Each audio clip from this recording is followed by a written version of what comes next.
Hi, this is Jay Butcherell, and this is my game, The Summer Court, a 4 to 8 player fairy themed social deduction game. It plays in about half hour to an hour.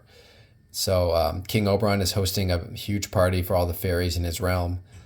Each player is sending a guest list out, and the objective of the game depends on which of these roll cards you get. Now, the top four are good fairies, the green fairies, and they win and lose together as a team. The bad fairies are the two in red. They win and lose together as a team. And the Puka and Banshee, they're the wild or yellow fairies. If they have solo victory conditions, so if the Puka wins, all players besides the Puka, including other Pukas and Banshees, lose. So they solo win and everyone else loses. So how the game is set up, like I said, each player is sending out a guest list. So in this example, we'll do a 4 player game. For a 4 player game, each player draws 8 cards, four more than the number of players, 4 + 4, 8. And you'll be choosing 6 to add to the guest list. So in this example, I'm keeping these 6, I'm drafting these 6, and I'm discarding these 2 face down. Once you get your guest list done, you will notate it on your little guest list sheet here. So once you've done that, you will flip your card over. You want to keep this secret, and then you'll flip all these over, and you'll put your player color card. I'm the blue player, so I put it on top. And the next part will begin once everyone does this. Now, there is some trickery afoot at this party where we all are sending out a guest list, but only one will be being played with. All the others were sabotaged. So this is outlined in the rule book, but basically we'll randomize the piles and then we'll pick one. And by that time, we won't know whose pile is which. So like, oh, let's pick this one. Does anyone know who this is? No? Great. Awesome. So you will take the top card, and this notates whose guest list it is. Like, obviously, this is mine, right? Blue player. So that'll notate whose draft it is. And then the rest of the cards, we'll shuffle them up. 2 will go to the garden spots on the board. And since it's a 4 player game, we should have 4 cards left. Perfect. And then I'll grab one. And this is my role for the game. Ooh, I'm a dryad. Okay.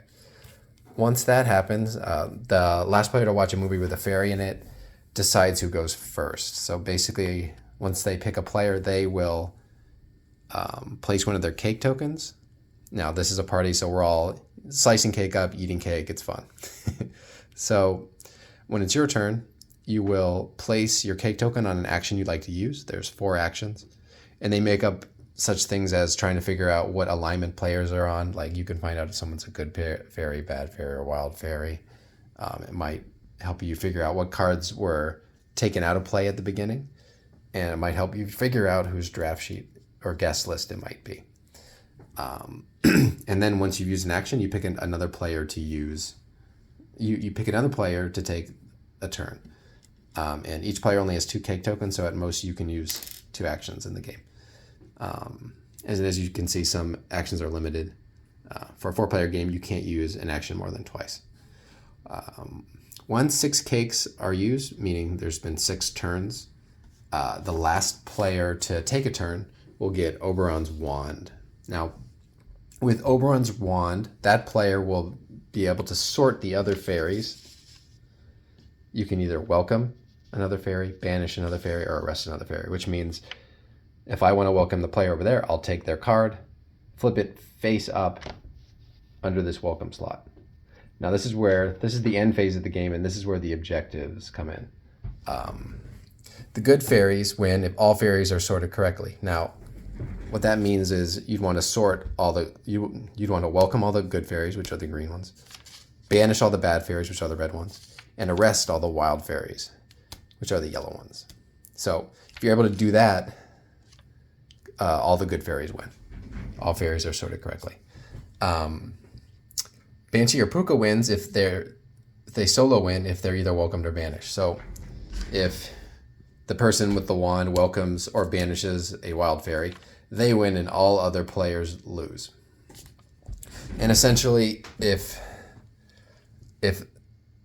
neither of these happen, meaning there's a mess up that doesn't involve the wild fairies, then the bad fairies win. So good fairies win if everything's sorted correctly. Wild fairies win if they're welcome or banished. And if there's any other mess ups, the goblins and the boggles, the bad fairy team wins.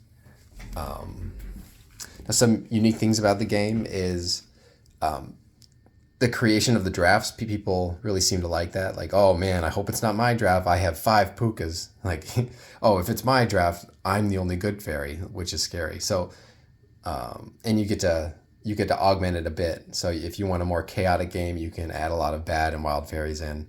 If you want a less chaotic game, you could keep those good fairies in your draft. And another unique thing is you could actually be the only good fairy, and you can still win. You just once you get the wand, which you will get eventually, which is outlined more in the rulebook.